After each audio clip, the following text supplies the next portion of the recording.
Good morning. It's a pleasure to be with you today. With me, I've got Mathieu, Hannah, and myself, Chief Client Officer of Ipsos in Switzerland.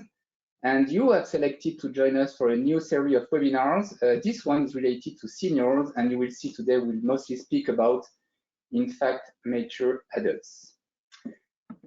We have decided a few months ago at a global level and locally to speak about generation because we do believe this is an extremely important topic.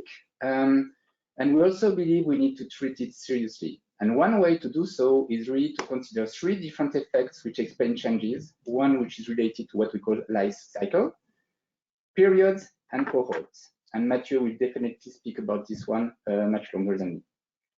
Then we also know that context matter. You have also seen quite a lot of communication coming from Ipsos related to this one. And where you are born and when you are born do matter a lot and reshape a lot of elements related to it.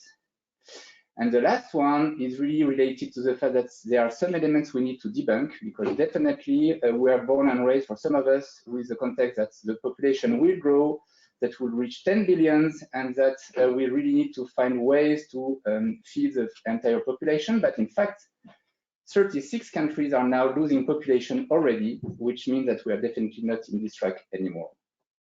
Which has definitely led us to select this topic because we believe, and with my career I do believe as well, that quite often we have the tendency to overlook seniors. We really believe that this is a population which is extremely important, and we'll have tons of evidences for you today, which is leading definitely to the agenda for you that we have defined, Mathieu, Hannah, and myself. So Mathieu will start first with some high-level demographics stuff related to really how much this population is gaining in importance and in value. Hannah will really help us to start better understanding seniors and how we have different ways to consider their attitudes, beliefs, and values. And I will illustrate it with some now what implication and really how we believe that we could serve them better, which will lead to some conclusions. But frankly speaking, whenever you start to listen to us, you could already ask yourself those questions. Do you know enough already this population? And to which extent do you treat them at the right level of importance compared to others? Mathieu. Thank you, Jean-Pierre, and good morning, everyone. Sorry, good afternoon. I'm very happy to be with you today. I'm Mathieu Douaret from the Ipsos Knowledge Center, which is the knowledge management and thought leadership unit for the whole Ipsos group globally. And we've been, as Jean-Pierre said, we've been working for a while on those macro trends, as we call them, macro forces that shape the future, and demographics, and particularly aging, is one of the macro forces which most interested us, because so far we've been used to think in terms of the emergency of population growth, as if it were the population bomb, as it was called in the 60s, that was the main threat to our future welfare, while actually population definitely reached a peak at 8 billion this year and is closing to probably what will be a historical maximum around 10 billion human beings on Earth during this century. But in many places, population is already declining, and population decline will bring at least as many challenges as population growth did in the past, and is still in a few parts of the world. So the narrative on the one hand in the headlines is 8 billion human beings. How are we going to cope with that? But the long-term truth is that population is going to fall almost certainly in many places, and maybe even at a global level. But of course, at the end of this century, and we have to prepare for that, because demographics are long-term trends you cannot easily stop or reverse.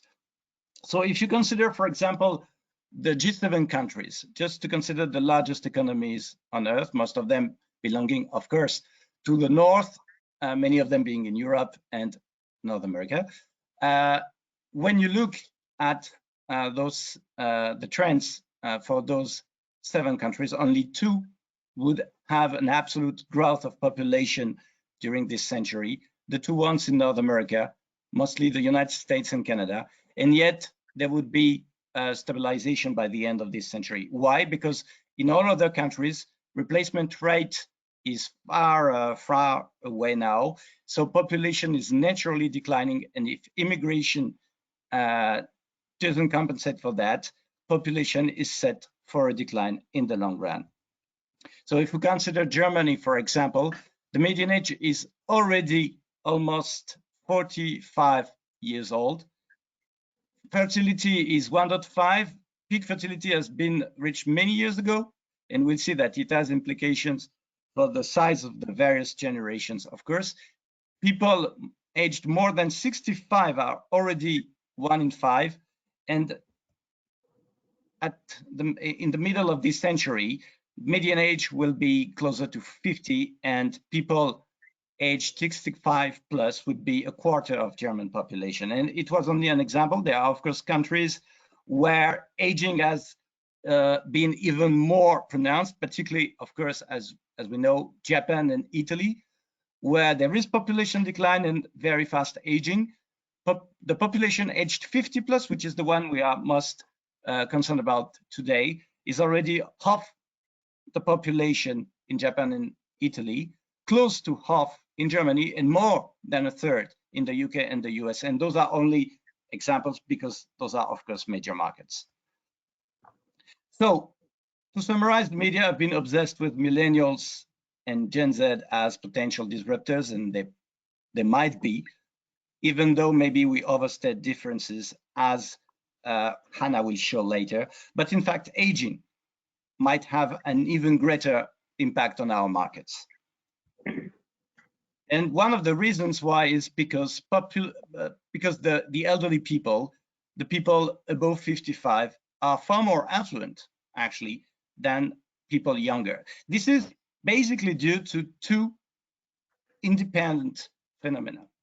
One is something that has been studied by economists for a while, which is that actually in a consumer's lifetime, there are different stages. One of increasing incomes, but also increased spending, particularly the purchase of a house, and of course, the costs associated with the birth of children, the education of children. Then there is a climax when people have the money because they are still occupied, but their kids are no longer a liability. And then, of course, they spend the savings on their retirement. But the fact is that the generation called baby boomers, particularly as we can see here in the US, has accumulated a lot of wealth. And it is not just in the US, it's also in France that we observe that actually, as time goes by, people reaching 60 are increasingly richer and richer than people younger than them. And the reason is that they accumulated assets and not just incomes. They bought properties, which, of course, in many of those markets we mentioned, have been, of course, costlier and costlier, and so their assets have accordingly increased. And since they had good incomes, because this generation in particular benefited from quite significant rise in average incomes, they also have now fewer liabilities than other generations. So all in all, if we consider the last 40 years, it turns out that as a cohort, and not just as an age group, that is not just because of their life stage, but also because of the moment when they were born, the moment when they started working, and the moment when they retire, boomers are clearly now the wealthier group in the population, not only in the US, because we've got very detailed figures for the US, but actually for the whole Western Hemisphere. And you can see that it's very precisely the generation born in the 40s, which has now been consistently more affluent at age 50, 55, and 60 than previous generations, and including even the following generation born in the 50s. All in all, when you consider the average wealth at 34, boomers and Gen X, where we already know that, of course, were richer than millennials and Gen Z at age 34. That is, I'm referring back to 1989 for baby boomers. So now let us consider what it changes in terms of attitudes, because we have misconceptions about the old age, and Hannah will tell us more about this.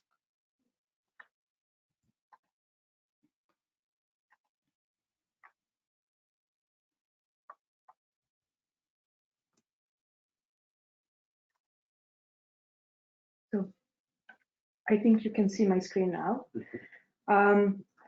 Good afternoon to all. My name is Hannah Baronian, and thank you, Matthew, for this introduction.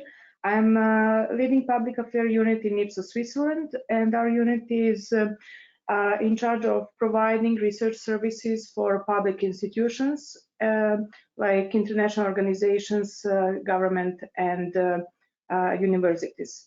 I'm happy to be on this webinar today and to say more about Ipsos knowledge on seniors' attitudes, beliefs, and values. And in this presentation, I will mainly refer to the findings from our global advisor study.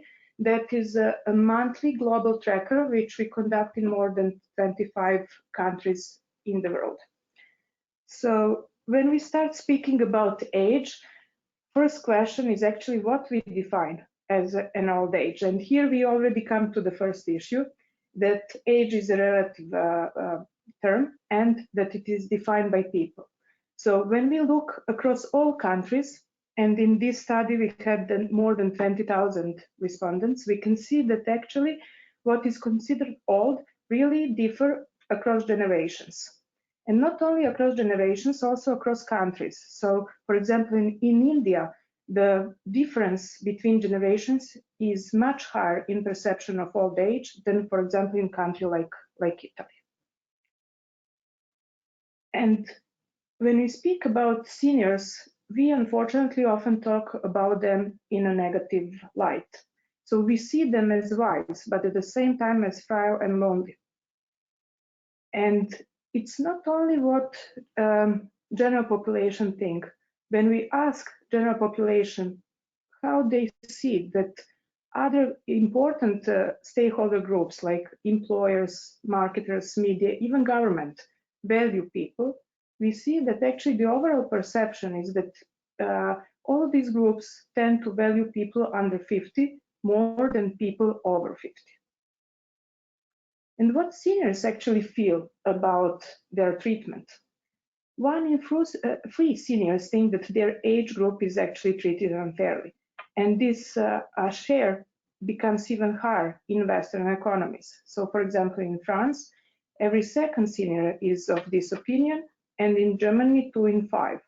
And what is also interesting to see that other age groups agree that seniors are treated unfairly.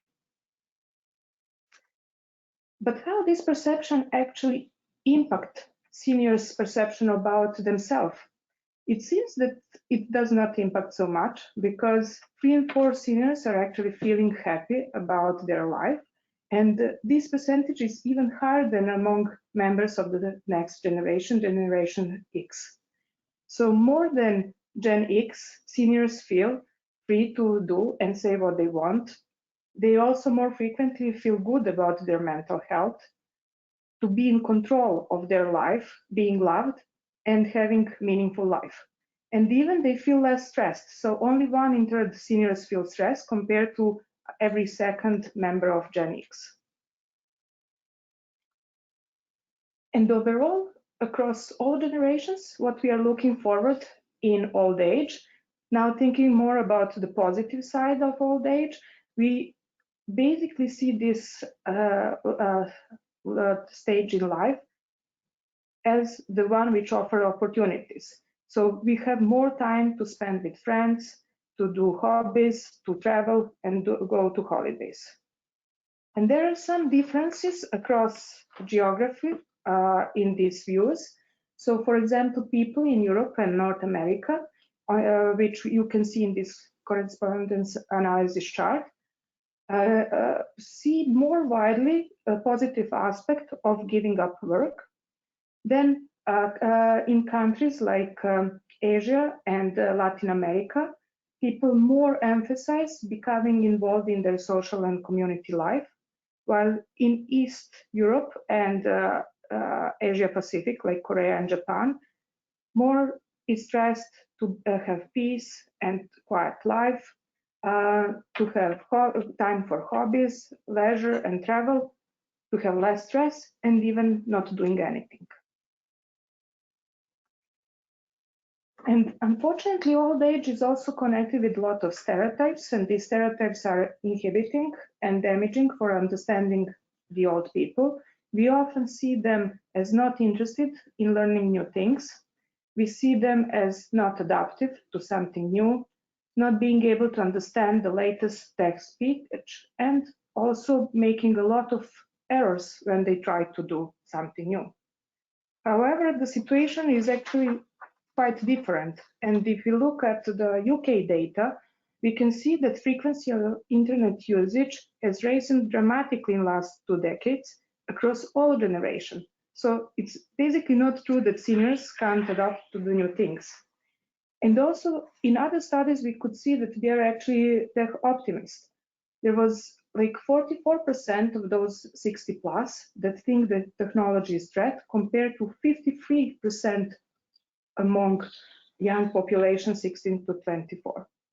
And also they're open to use products and services based on artificial intelligence, mostly related to health devices, but about 2 in 3 actually expect to use them in the next 3 or 5 years. And I'm very happy to share with you also something that we recently do here in Ipsos. We did a meta-analysis of the study which explore fake news. What we find out is that actually the ability to detect fake news increase with age. And going into deep dive, trying to find reasons for these findings, we found that actually failing in doing attention checks decrease with age. So what are attention checks? That are specific questions which are asked to see if a respondent really understand what we are asking them about. So as you can see on the chart on the right, across different markets, it was obvious that failing in this attention check is decreasing.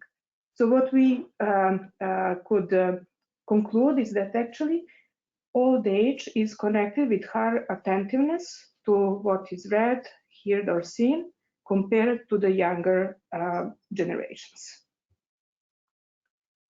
And seniors are also more concerned, and these concerns maybe could be described as nostalgia. They're less satisfied with the way how the things are going in their country today. This is something that we can see across almost all markets in our studies and across different times. We have this consumer confidence index study, which we conduct every second month, and these data do not change much.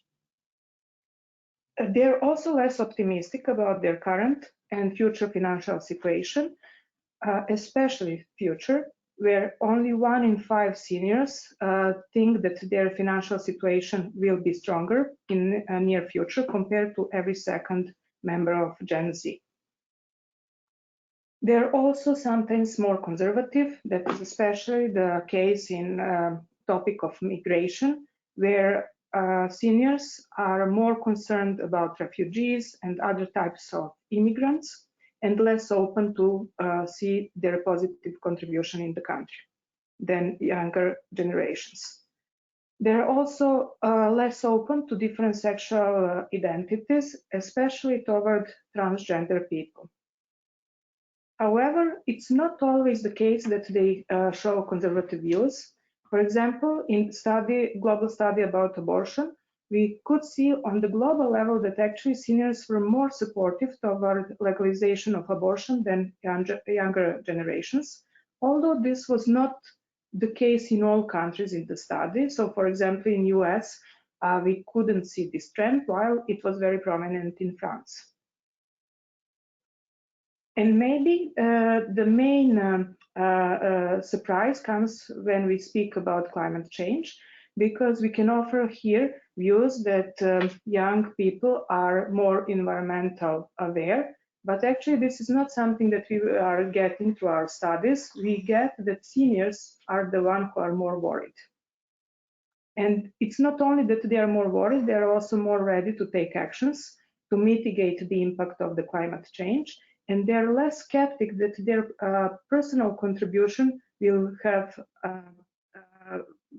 effect in the overall climate change fight.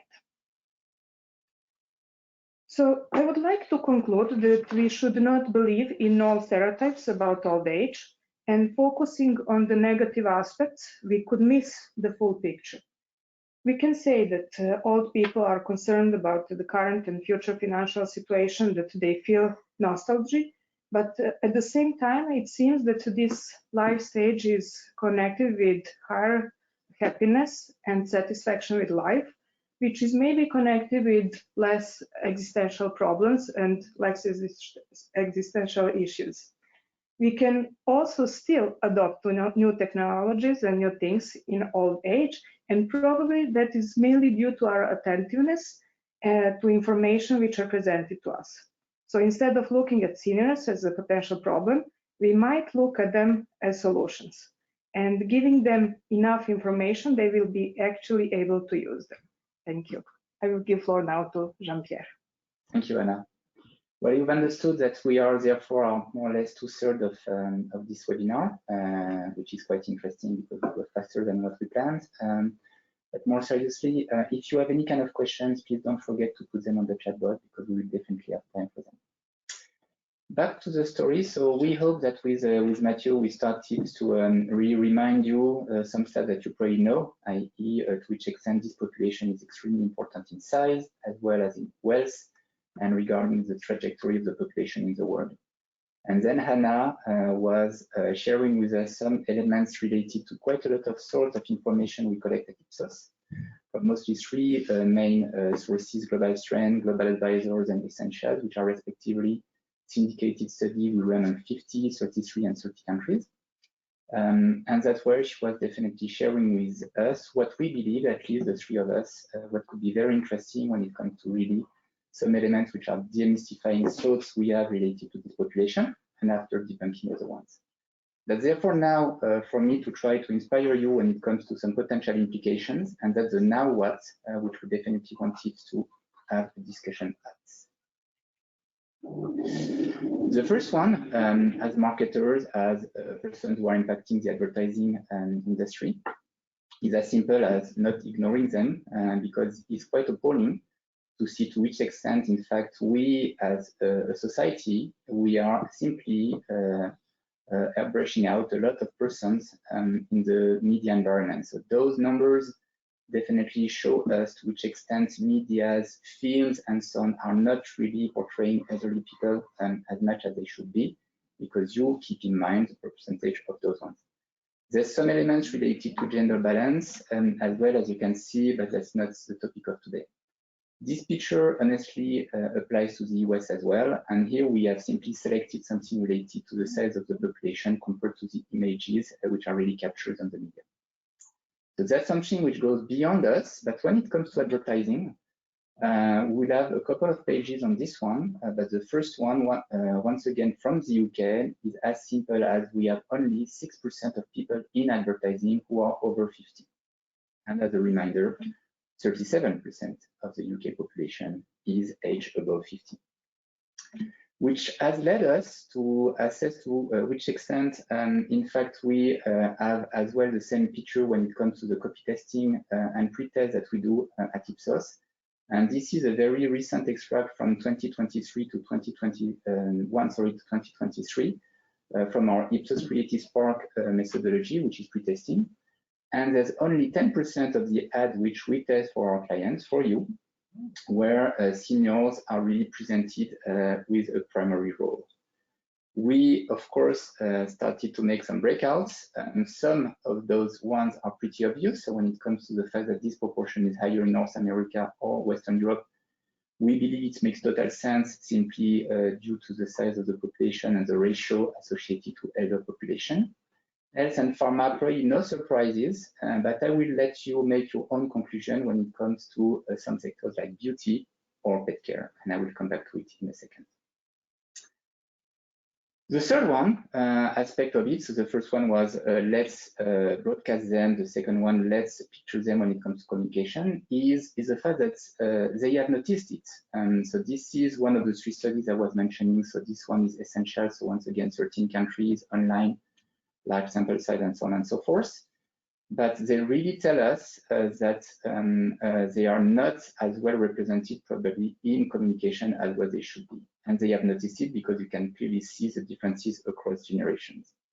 And on the right-hand side, still as a claimed aspect, but they really tell us that they agree it is important to age gracefully.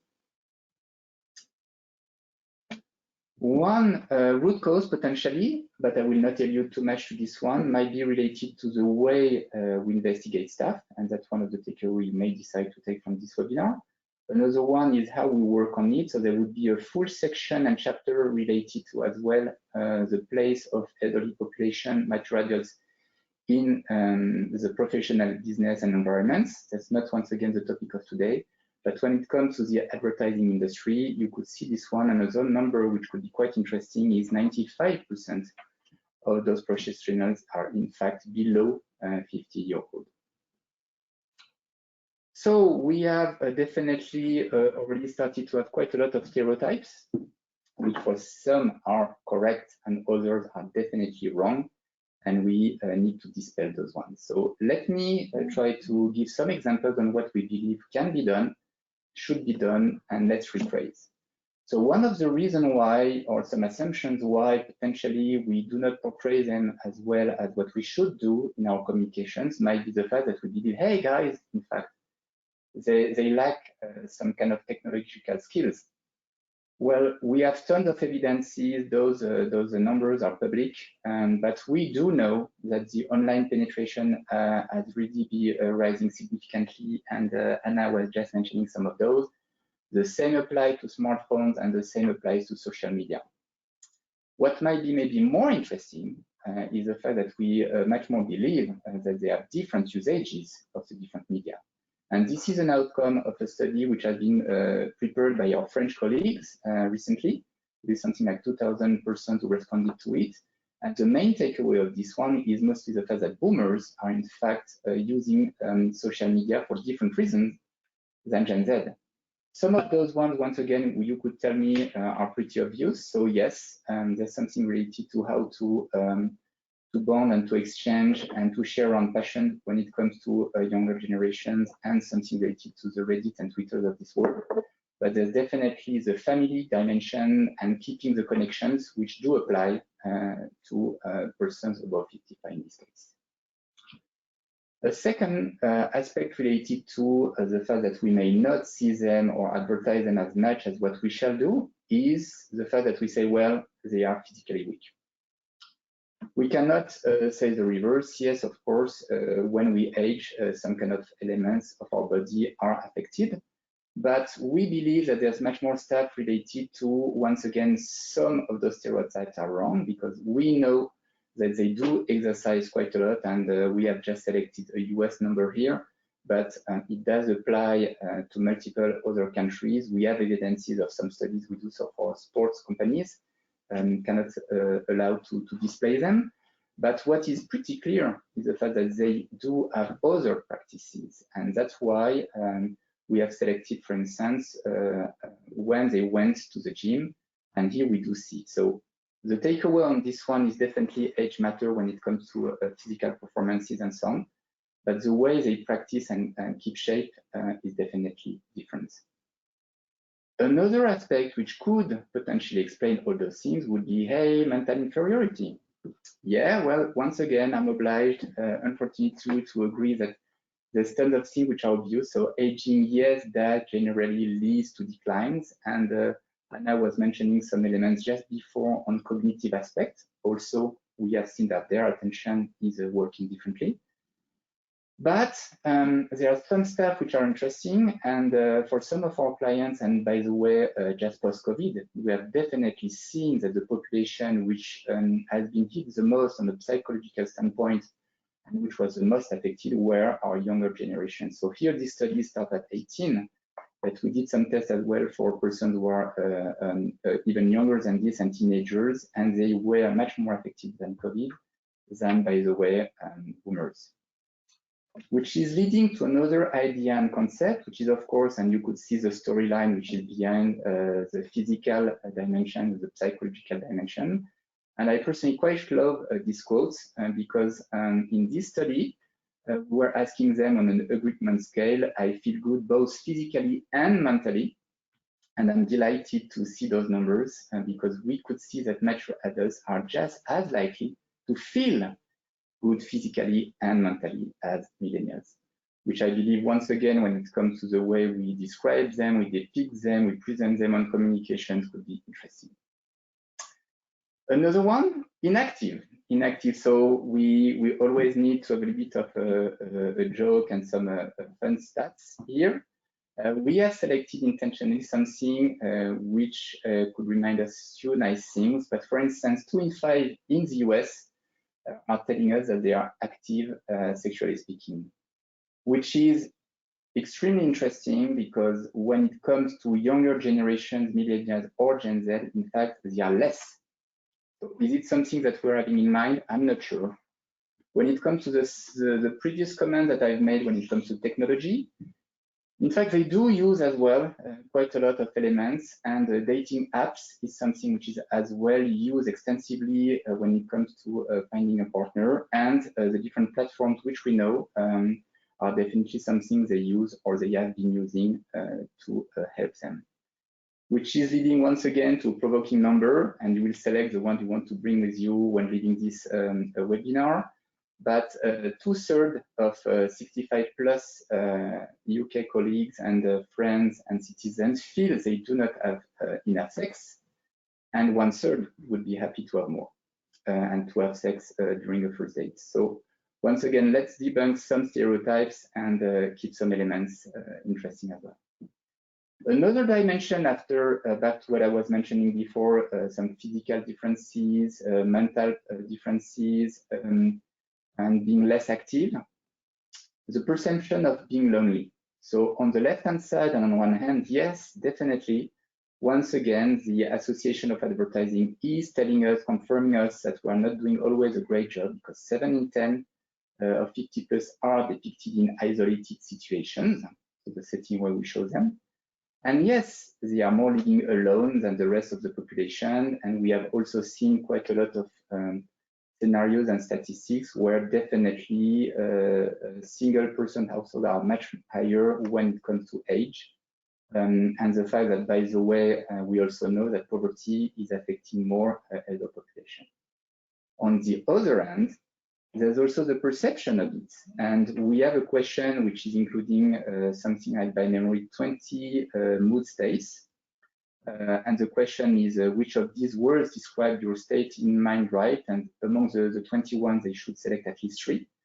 And you could see here that lonely, feeling lonely, is in fact something which applies more to Gen Z than to boomers. So once again, we should be careful when it comes to the way we present them. And that's as well a takeaway that the AARP survey was mentioning. They wish to add a more realistic images of their population. So that's a pretty gloomy picture and potential reasons why, in fact, we need to make a better job. And we've tried as well this time to illustrate some aspect of it and to stop relying on stereotypes. So the 4 or 5 sections which are coming are illustrated by some communication. This is very judgmental, very happy to discuss it with you when it comes to different categories. But one of them, when it comes to really stop relying on stereotypes, you may have seen it. This is an advertising which has been used mostly for conferences. It was largely discussed in Cannes recently. But Iris Apfel, who turned more than 100 years, is definitely a great advocate and definitely a great ambassador of this, next to, of course, her personal heritage, history, and professionalism. but she definitely reaffirms that age is just a number, and she is a great ambassador when it comes to pleasure and different aspects, including creativity. So that's something you may have seen with an ad on Magnum. Another one, and to prepare this webinar with our knowledge center globally, we have also read quite a lot of extensive ones, and with some research, which were, for instance, the one presented by Hannah just before on attention. We have also cross-checked quite a lot of elements, and it is always very interesting that research found that older people respond better to faces with positive expressions. And there's lots of stuff, and whenever we may share this document with you, you can click on it. But there are very much academic evidences related to the importance of positivism over negativism. The second one, when it comes to potentially what could be some great elements of inspiration to make a better job, is to show empathy and respect. So kudos to our friend from P&G and their campaign, which you may have seen recently, because once again, it was presented in different instances. Share the load. So this is an advertising which applies to India, where you see this lady on the left. She's the daughter of the husband, the father, sorry, on the right-hand side. And there's a full scenario where, as simple as this, he starts to observe that his wife is starting to move away from him, and is wondering what is happening, and considering that this relationship, which lasted for years, was granted. Of course, he was not sharing the load, sharing the core of stuff. So there's quite a lot of elements related to how to make those things correctly when it comes to living in a couple.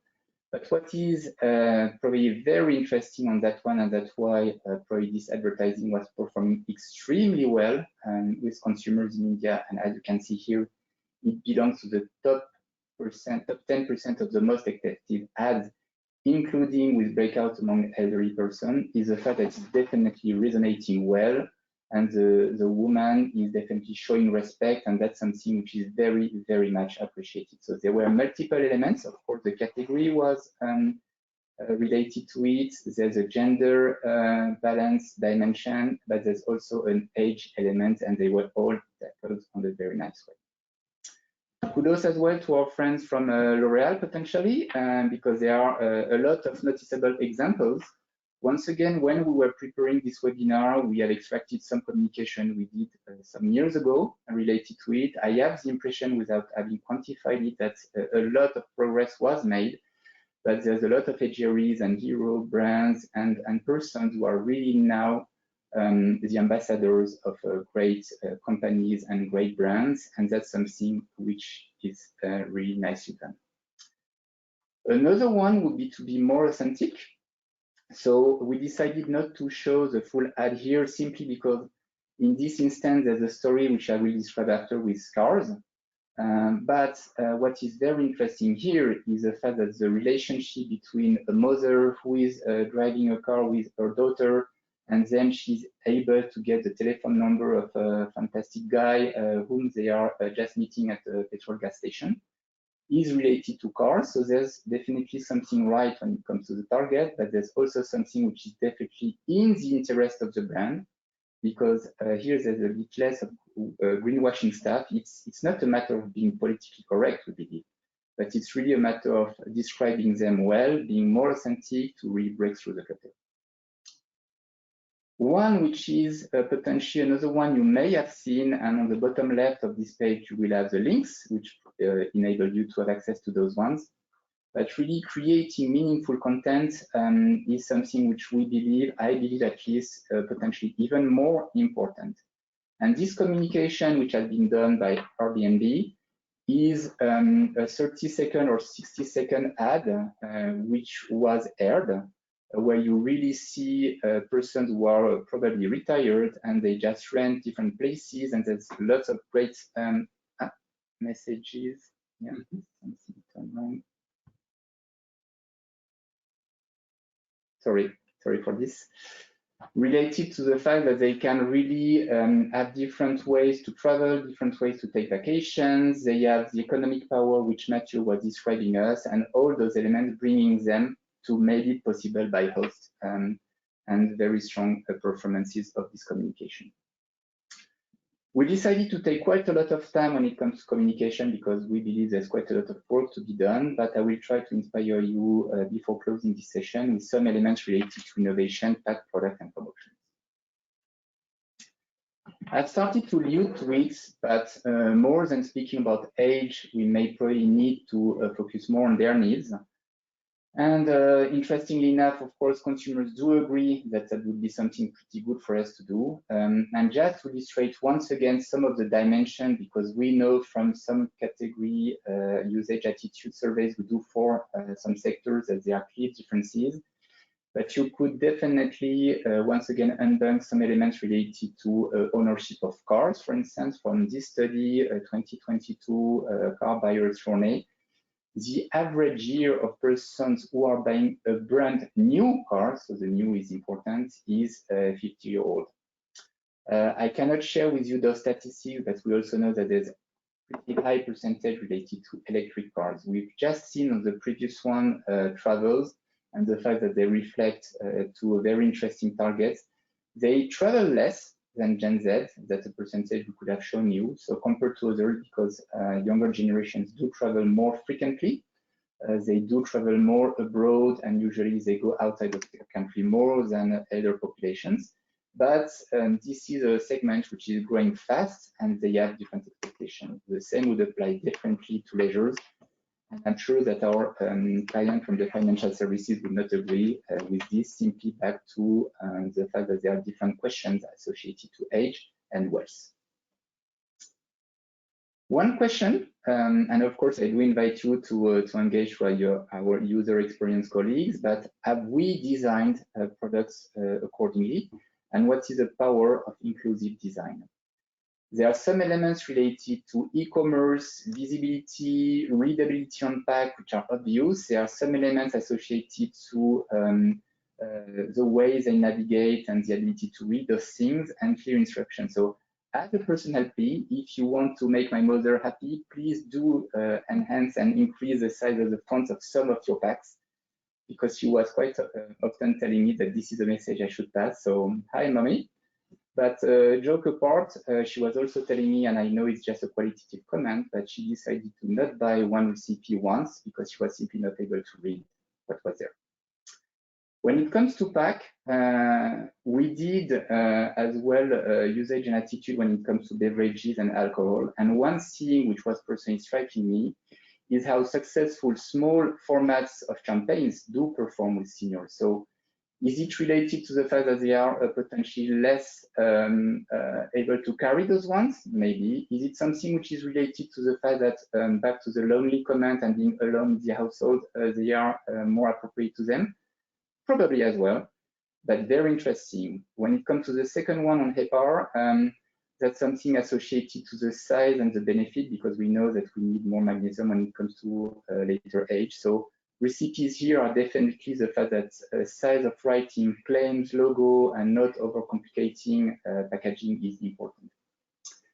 To quote other of our dear clients, considering that some of our products do apply more to persons who are above a certain age, is interesting, but as well to which extent the ease of opening the pack is applicable is very relevant, and our friend from Nestlé had the same takeaway with a system of opening Nescafé Gold in Australia, which was changed next to those considerations.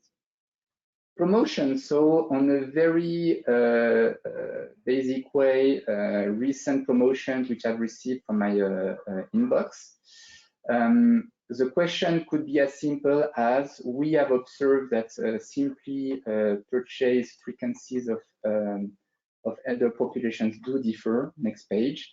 But could they carry more easily 8 kilos, 9 kilos? That's something. But the most interesting aspect of it is potentially, do we have the right promotions when it comes to this population? Because we know they are more loyal. We know that it's extremely interesting to keep them with us. But if we have big sizes and family packs considerations as a way to reward with your loyalty to our customers, there's maybe some other mechanism which could be considered. which is leading to a story you may hear quite a lot from us. And once again, very happy to have a separate discussion with you when it comes to omni-channel. But omni-channel is omni-generational. Those are very clear evidences, and once again, which are spanning across the globe and multiple countries. So there are not that many differences, while we could have assumed there were. And to the comment I've just made when it comes to different purchase journeys, this chart, which is a bit old, but once again, we have evidences for some service we do for clients, that the older you are, usually the lower the frequency to go to buy stuff. The average basket size is as well smaller, and there's an aspect related as well to the economic power. But different purchase journeys means definitely as well different sources of information, and you may remember what I've discussed just before in terms of social media. So all those things are bringing to an end and to conclusion. We just wanted to say yes, a lot of excitement probably related to this population, a lot of interest, a lot of economic power, a lot of wealth. After, fortunately or unfortunately, I'm obliged to conclude that boomers spending will be harder to unlock for you, as at the end of the day, they are pretty happy with what they have, and we know that the loyalty is challenged. So 30% I usually buy only the things I need is definitely different than a younger generation, which do tend to try more stuff and which do tend as well to be less loyal. I try to keep my life simple as far as possessions are concerned. There's less of the bling bling effect which could be associated to it, and there's less effect related, for instance, as well to the fact that we know that consumerism and some dimensions related to the fact that purchase might mean a way to present ourselves and to send messages around us does apply clearly less to elderly persons. So that was it for it. So really some final thoughts, and on behalf of Mathieu, Hannah, and myself, don't overlook seniors. I would assume that you are convinced, otherwise we're probably not joined the webinar, but silver is as good as gold. When we portray them, we need to get it right, and there's lots of misperceptions that we should definitely modify. And do you know them well enough? Of course, we'd love to discuss this further with you, but there are different behaviors and attitudes which do apply to them, and better understanding who they are as a target is definitely the best way to make a better marketing to them. Thank you very much, and I'm just heading my head to Philippe if we have questions. Yes, we have a few questions. If you give me a minute.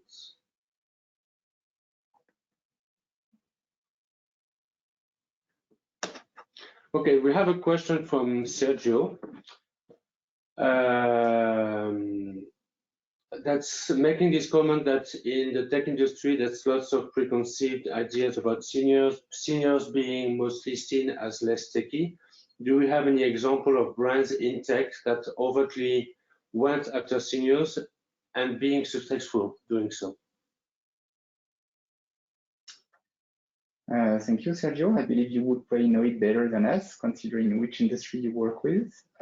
Anyone want to take it? Honestly, nothing comes really to my mind. Airbnb?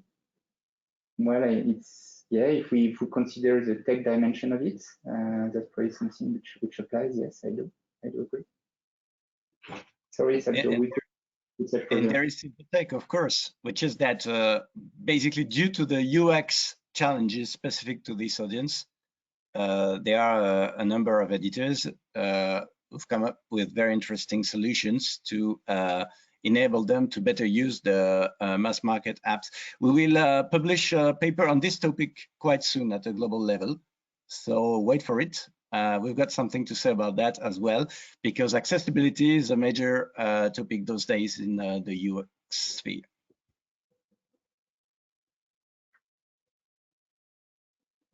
Oh, okay. As you wish, maybe the last one? Yes. I think that there was one which was related to knowing more about what you said before, Hannah, on the... Yes, there's a question for you, Anna, that's you said seniors are more attentive to fake news. Does this also apply to commercial messages and ads? Certainly do, because actually what we found out in this study is that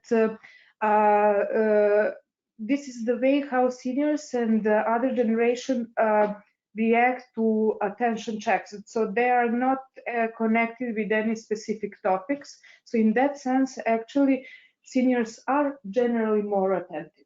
And there are many studies. This is ongoing research, so we will have more evidence. But yes, it is not connected with fake news research.